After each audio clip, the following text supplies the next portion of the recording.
Welcome to the 2020 Monumental Moments Cemetery Tour. This video is brought to you by a collaboration between the City of Hillsboro, TVCTV, and the Hillsboro Historical Society. Every other fall, we come together to present a living history tour at the Hillsboro Pioneer Cemetery, where some of the earliest residents of this city are now at rest. For each tour, the Historical Society chooses a group of burials and compiles life stories about those people, based on local historical and genealogical research. Normally, visitors would come and walk through the graveyard, while actors dressed in period clothing would present monologues at each grave. Sadly, however, we could not do the tour in person this year due to COVID-19. So, for the first time ever, Monumental Moments will be presented as a video series. For our latest tour, we focused on the road to Hillsboro, how people that came to America in different ways all ended up making a final home in this city. Immigrants in the 19th century came to America from many different countries, classes, religions, and traditions. They all dreamt of owning land and being free to prosper and make their own fate. Each video in this series presents two of those early travelers who came to settle in the Hillsboro area. This time on Monumental Moments.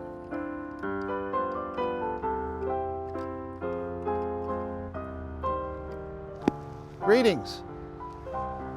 I heard there were some people walking about, looking at the tombstones here, wondering about the people underneath. Well, I can tell you about one, this one here. It reads Louis A. Rood, January 4th, 1837, November 1st, 1910. And below that are some words that today are unreadable. Yes, it's been 100 years, and time and the rain hasn't been good to it. Heck, it's been a long time, so long that I myself can hardly remember what they say. But let me tell you at least what they should say. Here lies a very lucky man. I came to America from Norway in 1850. And when I was 13, with my mother, father, and 3 younger brothers, we first lived in Lafayette, Wisconsin. My father worked the forest, and my mother taught us. She taught us all our reading, writing, and arithmetic, and she was determined that we would be fluent in this, our new language.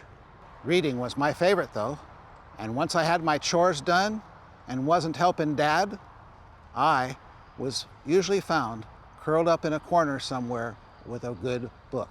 All that reading had a side effect, though, a craving for a lot more in life than what Lafayette, Wisconsin had to offer. So, at the tender age of 17, I got myself a horse, a mule. I packed up and left for gold in Northern California.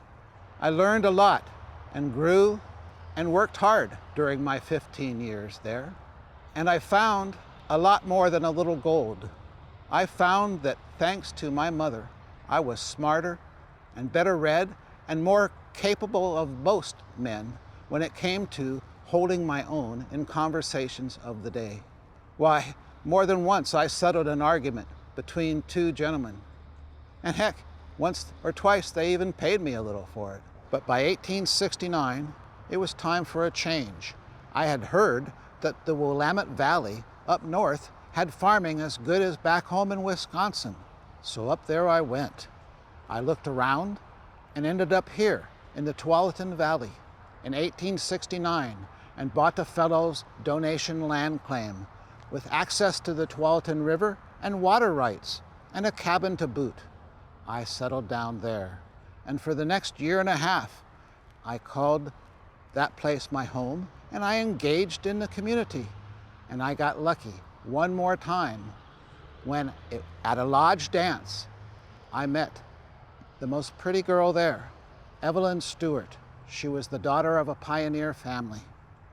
She was pretty, she danced well, and she engaged me in great conversations. We courted on the Tualatin Plains in the summer evenings, and later we were married and ended up raising a family there and made Hillsboro, now Washington County, our home. When I wasn't busy with farm and family, I kept up with my reading, and the combination of having the nearby town of Hillsboro being the county seat and the library at the school just up the road in Forest Road made access to good books, conversation, and educated people easy. In 1898, friends and fellow lodge members asked me to suggested that I run for county judge. I did, and I won, by God. And I spent the next 8 years serving and riding the Washington County Circuit as the judge for the people, helping them solve their problems. After 8 years, however, of doing that, it was time, and I finally retired. No longer a judge. The next 4 years were spent blissfully watching the sunset with my wonderful wife, Evelyn, my grandchildren, and my children. And then in 1910, at the beginning of the fall's rains, I caught a devil of a cold and a cough, and I couldn't stop coughing. And then I died, a happy, grateful, and very lucky man. And that's the story.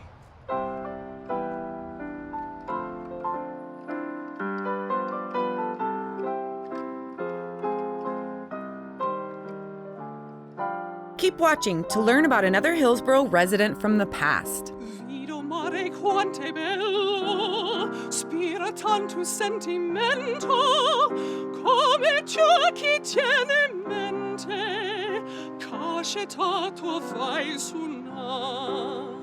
Guarda, guarda, ci sto giardino, siente si scior arance, no profumo così fino, dinto a cuore se ne va.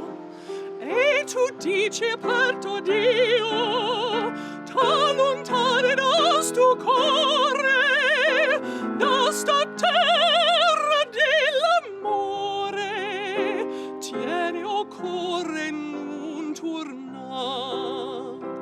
ma non me la sa, non darmi sto tormento, torna sorriento, fammi compagnia.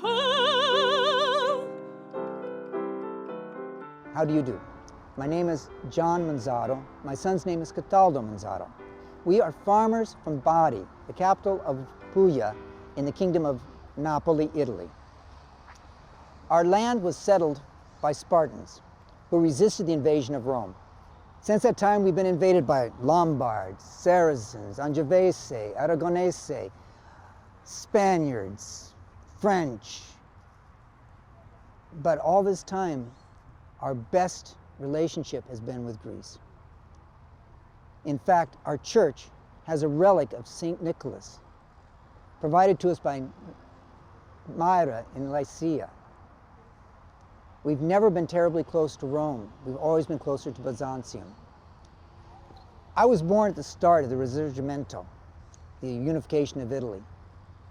And in fact, the revolution started with riots in Sicily to overthrow the Bourbon king.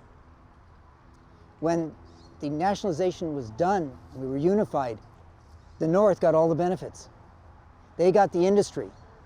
We got the poverty and the famine.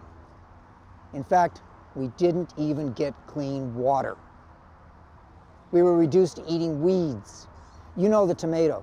Well, at that time, it was considered a poison, and now it's an essential part of our diet on pasta. We had plagues of malaria, plagues of cholera. It was a terrible time. And into that world, my son Cataldo was born at our home near Bari. He was named after Saint Cataldo of Ireland, a saint who went to Jerusalem to be a hermit, and then came to Puglia as a priest to us, where he did good works and worked miracles. While he was growing up, my son Cataldo would go to the harbor and watch them as they rebuilt the port. We were trying to improve our trade with Greece and North Africa and the Eastern Mediterranean. After 4 years of his mandatory education, he went to work in agriculture as a common laborer.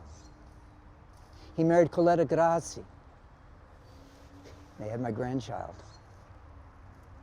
And then in 1905, the flood, Cataldo realized that he needed to have something different for a livelihood. the recruiters from America came, and they told him that he could make $1.50 a day working for the railroad. Well, he considered that. And so in 1909, Cataldo boarded the Duca della Abruzia in Napoli to sail to New York City, and from there to Chicago. In Chicago, the Padrones directed him to the Southern Pacific Railroad, which assigned him to their Oregon operation. That's not so bad. Yes, it rains, but their working season was much longer.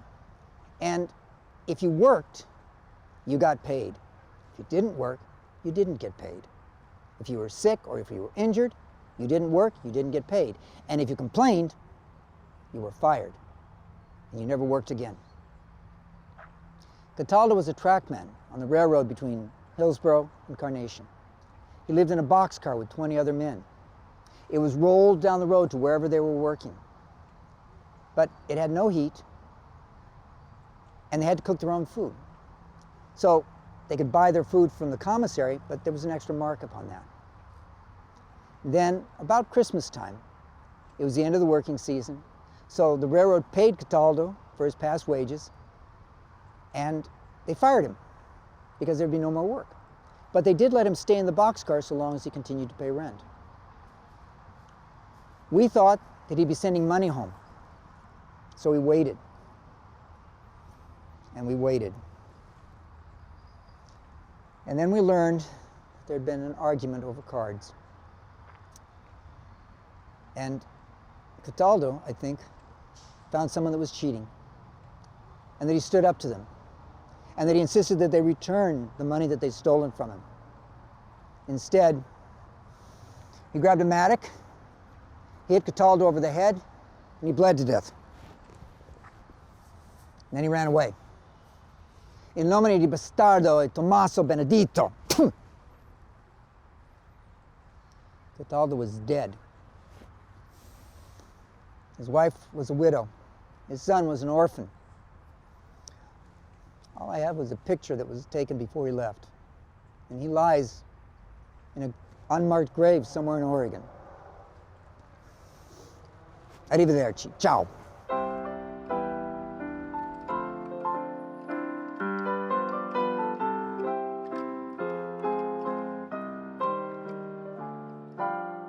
Thank you for watching this episode of Monumental Moments. Before we go, it is important to acknowledge that the people buried at the Hillsboro Pioneer Cemetery mostly represent European settlers who came to Oregon after 1840. We know that our choices were limited to the ethnicities within this cemetery, but we always want to remember and honor all the distinct groups that have inhabited this region, from the incredible Kalapuyan tribes that lived here for hundreds of generations to the many cultures that make up the diverse international urban sprawl that we reside in today.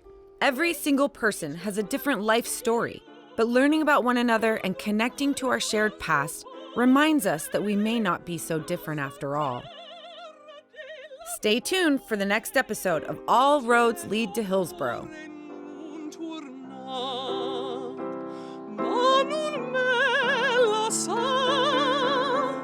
Non dormis tu tormento, torna sorriento, fammi campar.